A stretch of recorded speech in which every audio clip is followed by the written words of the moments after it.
이어서 반복문에 대해서 알아보겠습니다. 반복문이란 특정한 소스 코드를 반복적으로 실행하고자 할 때 사용하는 문법입니다. 파이썬에서는 while문과 for문이 있는데요. 이 중에서 어떤 것을 사용해도 상관없습니다. 다만 코딩 테스트에서의 실제 사용 예시를 확인해 보시면 while문보다 for문을 사용할 때 더 소스 코드의 길이가 짧아지고 간결한 경우가 많습니다. 바로 while문부터 확인을 해보겠습니다. 간단하게 1부터 9까지의 모든 정수의 합을 구하는 예제를 확인해 볼 건데요. 반복을 위한 별도의 i라는 변수를 이용하는 것이 일반적이고요. 확인해 보시면 이렇게 이 i가 9보다 작거나 같을 때 어떤 코드를 반복적으로 실행할 것인지 명시하고 있는 것을 확인할 수 있습니다.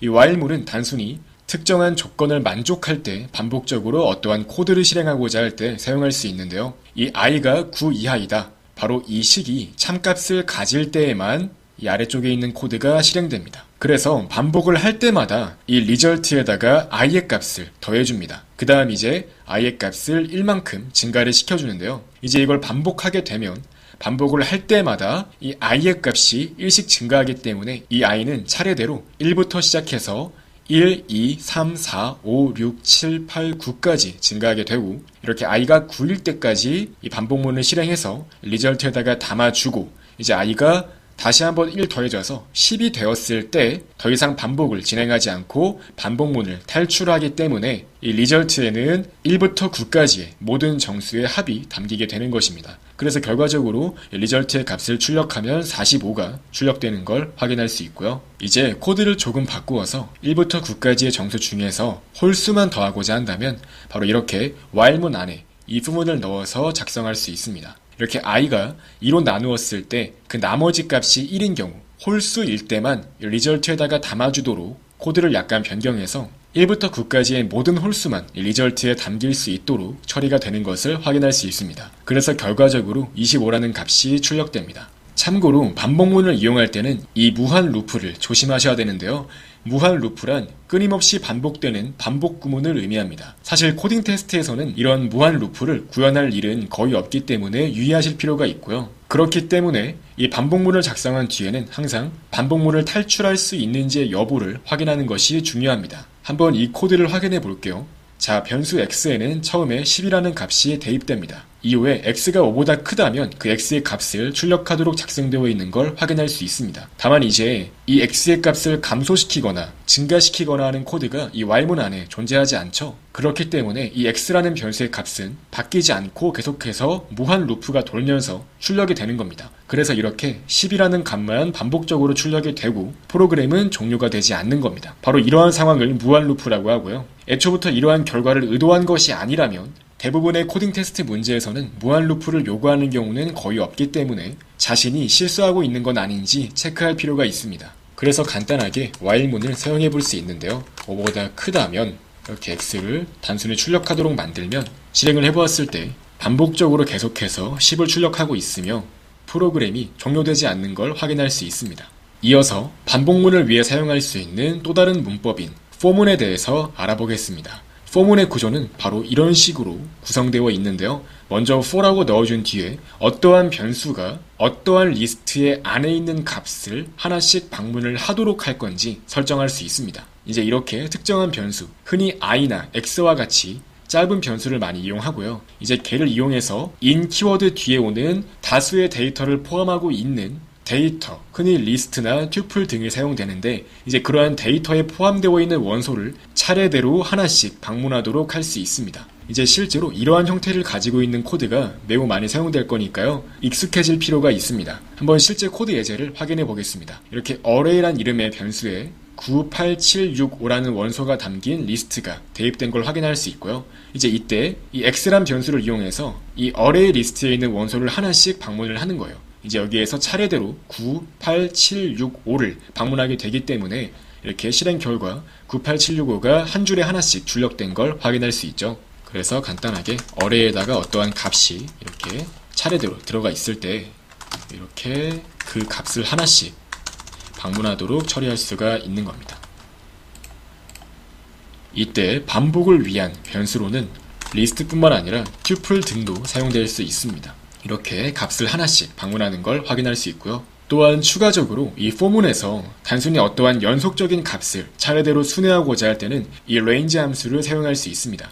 이 range 함수는 연속적인 값을 차례대로 순회할 수 있도록 해주는데요. 이때 range 함수의 인자값으로 시작값과 끝값을 넣는 형태가 가장 많이 사용됩니다. 이때 끝값을 넣을 때는 실제로 순회하고자 하는 그 끝값에 1을 더한 형태로 사용합니다. 또한 만약에 인자값을 하나만 넣게 되면 자동으로 이 시작값은 0이 되고 이 끝값만 적용이 되는 형태로 사용됩니다. 그래서 예를 들어서 1부터 9까지의 모든 값을 순회하도록 만들고 싶다면 이 range 한 다음에 1,10을 넣어줘서 1부터 9까지의 값이 차례대로 이 i라는 변수에 의해서 방문될 수 있도록 처리할 수 있어요. 그래서 1부터 9까지 모두 더한 값이 리절트에 담기는 걸 확인할 수 있습니다.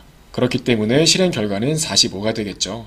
그래서 마찬가지로 이렇게 1부터 30까지의 모든 정수의 합도 구해볼 수가 있고요. 추가적으로 반복문에서 많이 사용되는 몇 가지 키워드가 있는데요. 먼저 continue 키워드에 대해서 알아보겠습니다. 반복문에서 남은 코드의 실행은 그냥 무시하고, 즉 건너뛰고 다음 반복을 진행하고자 할 때 continue 키워드를 사용할 수 있습니다. 예를 들어서 1부터 9까지의 홀수합을 구할 때 바로 이런 식으로 작성할 수도 있는데요. 자, i가 1부터 9까지 차례대로 증가한다고 했을 때 이 i를 2로 나눈 나머지가 0일 때, 즉 짝수일 때는 continue를 통해서 그냥 건너뛰어버리고, 즉 이 아래쪽에 있는 result에 i를 더해주는 이 부분은 실행하지 않고 그냥 건너뛰어버리고 이렇게 홀수일 때만 result에 i가 더해지도록 처리할 수 있습니다. 즉 이 continue는 이 아래쪽에 있는 반복문에서 남은 코드의 실행은 그냥 건너뛰고 다음 반복을 진행하고자 할 때 사용할 수 있는 키워드라는 점 기억해 두시면 좋을 것 같습니다. 또한 이어서 반복문을 즉시 탈출하고자 할 때 이 브레이크 구문을 사용할 수 있는데요. 예를 들어서 1부터 5까지의 정수를 차례대로 출력하고자 할 때 바로 이런 식으로 작성할 수 있습니다.